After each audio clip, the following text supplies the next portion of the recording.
Voix off, l'année du changement, partie 3.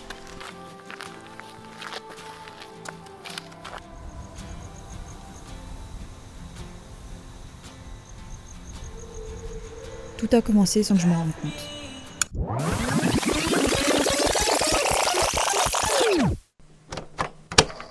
Une vidéo postée un jour de février, l'année du changement. À ce moment-là, je pensais juste filmer. Je savais pas encore que j'étais en train de me poser une question qui allait me suivre toute l'année. Est-ce que cette année serait vraiment l'année du changement ? Et en réalité, vous étiez là, pendant des mois, avant même que je me présente vraiment. Alors aujourd'hui, je pense qu'il est temps de le faire. Salut, bizarre un peu de dire ça comme ça. Je m'appelle Siam et sur YouTube, Ginger. Alors non, c'est pas parce que je suis rousse. T'es super rousse. C'est vraiment juste parce que j'aime le gingembre. Ma justification est très peu convaincante, mais c'est tout, c'est vraiment la seule chose que j'ai à vous donner. J'ai 19 ans depuis le 15 novembre 2025, et ça fait presque un an que je raconte ma vie ici sans vraiment dire qui j'étais en train de devenir. Et cette vidéo, c'est la fin d'une série, la fin d'un chapitre.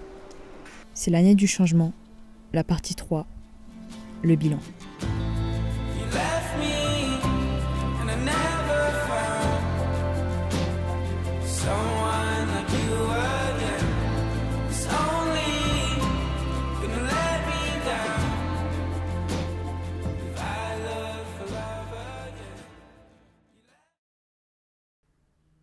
Cette année, je pense que si vous me suivez depuis le début, vous l'avez remarqué, rien n'est arrivé d'un seul coup.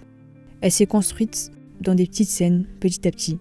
Et l'un des éléments qui a marqué le début de cette année, ça a été le défilé à l'Intercontinental. Puis après s'en est suivi les cours en école de mode, puis d'autres petites expériences inattendues, et puis des mois gris, longs et silencieux. Des nuits où j'ai continué à avancer même quand j'étais perdue, même quand j'étais triste, où je tentais de comprendre le maître mot de mon année, changement, aussi précis qu'insensé, et de l'aborder malgré le vertige.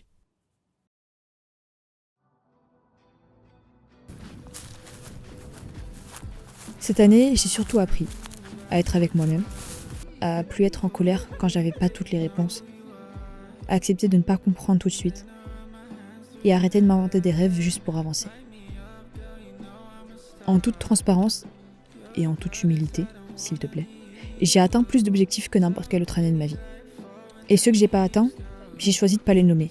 Pas pour les cacher, mais parce que je vais leur laisser une seconde chance pour les continuer en 2026.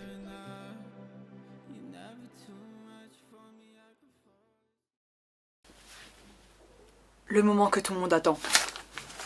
On est aujourd'hui même le 31 décembre. Il est temps que je fasse la rétrospective de mes objectifs de cette année 2025. Avant ça, du chai, beaucoup trop clair pour que ce soit du vrai. Je sais pas si vous voyez une différence niveau son. J'ai un micro, j'ai eu un micro pour Noël. S'il y a bien le micro, ok. Voici les feuilles avec mes objectifs que j'avais écrits en début d'année. Et là, c'était, on va dire, les objectifs mis à jour. Je crois que j'ai fait au mois de septembre pour avoir l'esprit un petit peu plus clair. C'est parti. Premier, santé physique, faire du sport 3 fois par semaine. C'est fait. Je m'entraîne. Mais je viens de m'en rendre compte, en fait je filme comme ça alors que c'est vraiment un désordre. Ça va, au moins c'était pas dans mes objectifs 2026 d'être plus organisé, visuellement parlant. On continue tout de suite. Manger au moins une source de protéines par repas, parce que je me suis rendu compte que, comme je l'avais dit, je ne mangeais pas de protéines. J'ai tenté, et je me suis rapprochée de cet objectif sans forcément l'atteindre à 100%. C'est-à-dire que je vais pas manger... Il y a des jours, je peux manger des protéines tous les jours, d'autres fois non. Je m'étale beaucoup trop sur ce sujet, j'ai l'impression que tout le monde s'en fiche. Prochain objectif, boire 2 litres d'eau par jour. Non. 1 litre, oui, mais pas 2 litres. Prochain objectif. J'avais comme objectif d'augmenter... Non, pas augmenter. Non, augmenter, ça fait très, je trouve, matériel. Améliorer, de stabiliser ma confiance en moi. Voilà. Que je pense avoir retrouvé parce qu'il y a eu un moment donné, l'année dernière, où je l'ai un petit peu perdu. Un peu beaucoup perdu, complètement perdu. J'avais à 0. Et je pense l'avoir retrouvé. Encore plus important, je pense que ma confiance en moi, c'est l'estime de moi et l'amour de soi. 2 choses. Voilà, je pense ne pas avoir d'estime de moi, ou du moins si j'en ai une, elle est très faible. Mais j'y travaille, et je sens qu'il se passe quelque chose ici, ici, et ici là. Bref, vous avez compris. Vous avez tellement pas compris. Sortir de ma zone de confort, tenir les objectifs que je me suis mis en place. My bad. Cette année, j'ai mis un point d'honneur sur ces deux éléments-là. Sortir de ma zone de confort et tenir les objectifs, petits soient-ils, que je mettais en place. Et ça, c'est très important car je l'ai tenu jusqu'au 31 décembre 2025. Et c'est pour ça que en cette fin d'année, je ressens de la fierté pour ce que j'ai fait, pour ce que je suis devenue et pour mon travail. J'ai un peu l'impression de parler comme une présentatrice télé alors que je parle de quelque chose de très personnel. Ça fait déjà 5 minutes que je parle, c'est beaucoup trop. Évidemment, comme j'avais dit en moitié d'année pour la vidéo, les 6 mois, il y a des choses, des objectifs qui sont un petit peu plus personnels, que je veux garder pour moi, parce que je tiens quand même à avoir une partie de ma vie privée qui reste privée. Même si on se connaît très bien et que vous me les demandez dans la vraie vie, je ne les vous dirai pas, parce que j'ai envie. Voilà. On arrive au sujet qui pique un peu. C'était en termes de réseaux sociaux.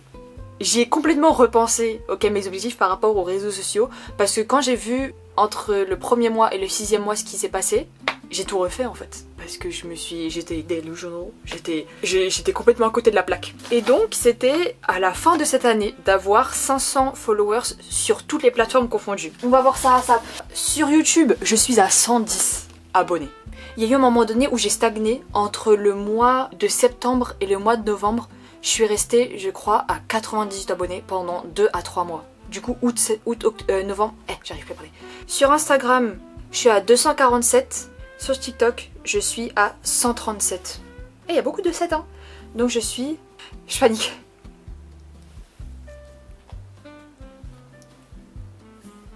Je suis à 494 abonnés. J'avais dit 500. Je sais pas si je dois être déçue. Je suis du chai. 494. C'est-à-dire je poste un TikTok ce soir pour voir si je gagne des abonnés et tout et je vous mets l'update en vidéo. Est-ce que j'ai publié? Si oui, combien est-ce que j'ai d'abonnés? Sinon, au revoir. Et donc comment est-ce que je fais pour atteindre cet objectif? C'était de publier une vidéo YouTube par semaine. Je pense de manière générale que j'ai réussi. Je m'attendais pas non plus à ce que du mois de janvier au mois de décembre je poste une vidéo par semaine, mais de manière générale, globale, en prenant les hauts et les bas, les aléas de la vie, je pense que j'ai réussi. Et j'ai réussi, je dirais même, parce que je vais arrêter de dire je pense, parce que voilà, hein, c'est quand même mes objectifs, c'est pas vous qui allez me dire dans l'univers de mes pensées, c'est moi qui ai établi mes règles, quoi. Donc, je pense... Donc, j'ai réussi. Poster, publier au moins 2 fois par semaine sur Instagram et TikTok. J'ai commencé avec TikTok et j'ai eu beaucoup de mal en fait à avoir un rythme et encore aujourd'hui j'ai du mal. C'est-à-dire que là, ça fait je pense 4 ou 5 semaines que je réussis enfin à publier une fois par semaine. Mais avant, en fait je publiais pendant genre 3 semaines et après j'arrêtais pendant 1 mois et après je reprenais et tout. Là j'espère garder ce rythme un peu sans trop me mettre de pression, ce qui est ma spécialité. À part ça sur Instagram, en fait j'ai changé de stratégie aussi encore après avoir remis à jour ça. J'ai changé de stratégie et je me suis dit en fait j'ai pas envie d'en faire un truc similaire. Il y a des fourmis. Il y a une rangée de fourmis là. J'irai mener une enquête plus tard. J'ai envie que ce soit comme une continuité de ma chaîne YouTube, c'est-à-dire comme un journal cette fois-ci, plutôt un journal photo plutôt que vidéo. Vous comprendrez peut-être quand j'aurai publié plus, quand il y aura plus de contenu, etc. parce que j'ai un petit peu publié. Un petit peu. Voilà, ma plante est en train de tomber, tout simplement. Alors ça c'est un truc que j'avais mis à partir du mois de septembre, que j'ai toujours pas fait. J'ai toujours pas commencé en fait. C'était de faire 2 sorties par mois, parce qu'il faut que j'essaie de me forcer à sortir de chez moi. Une sortie culturelle et une pour la curiosité de manière générale. Donc ça peut être le cinéma, ça peut être des activités du coup autres que musée. Là maintenant j'ai pas d'idée, c'est peut-être pour ça que je suis pas sortie parce que j'ai toujours pas d'idée. Je l'ai pas fait. Je pense néanmoins que je suis un petit peu plus sortie de chez moi avec mes amis etc. qu'avant les grandes vacances. En fait c'est vrai que je dis qu'il faut que je sorte plus de chez moi mais j'explique jamais vraiment les raisons pour lesquelles je me dis qu'il faut que je sorte plus de chez moi. C'est parce que déjà de base je suis quelqu'un d'assez extraverti, d'extrêmement extraverti je pense. Du coup le fait de rester chez moi, je m'introvertis moi-même, je sais pas si c'est un terme qui s'utilise dans ce sens là, par habitude de ne plus sortir de chez moi. Tout simplement le fait que je ne sorte pas de chez moi, ça m'isole. Alors que je suis quelqu'un qui aime bien faire des activités en dehors de chez moi et tout, même si j'aime bien faire des activités chez moi. J'aime bien avoir mon temps où je suis toute seule, où je suis en train de créer et tout. Et j'aime aussi faire des activités en dehors de chez moi. Ça me fait découvrir de nouvelles choses, ça me fait ouvrir des yeux sur des possibilités que j'avais pas envisagées, ça me fait... c'est des choses qui sont simples, et comme je ne sors pas de chez moi, je ne le sais pas. Dans la pratique, plutôt que dans la théorie. C'est ça que je veux dire.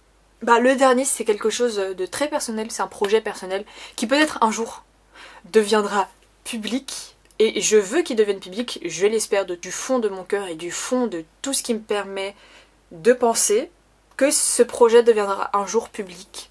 Donc voilà.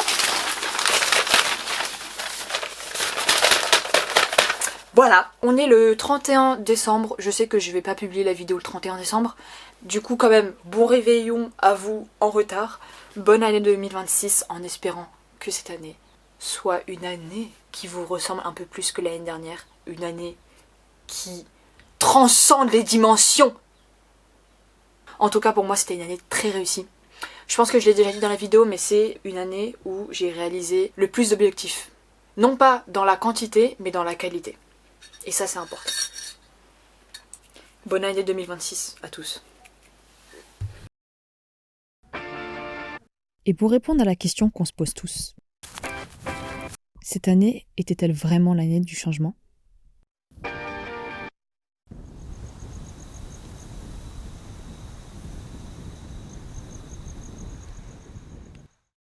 I met a girl in Detroit named Montana. She had a few freckles under her eyes. I met a man in Montreal with mob ties.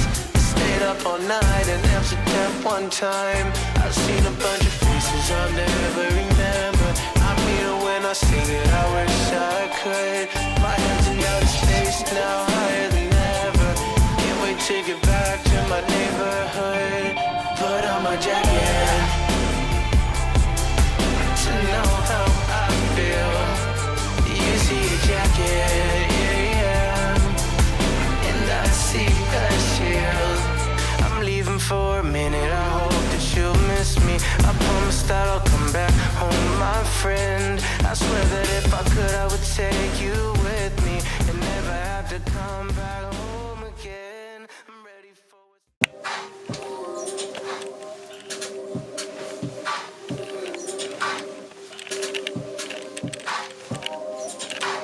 I'm ready for what's next, even if it kills me. I'm ready for whatever will let me rest. I gotta admit, I've been running on empty. I'll just keep on going till there's nothing left. Put on my jacket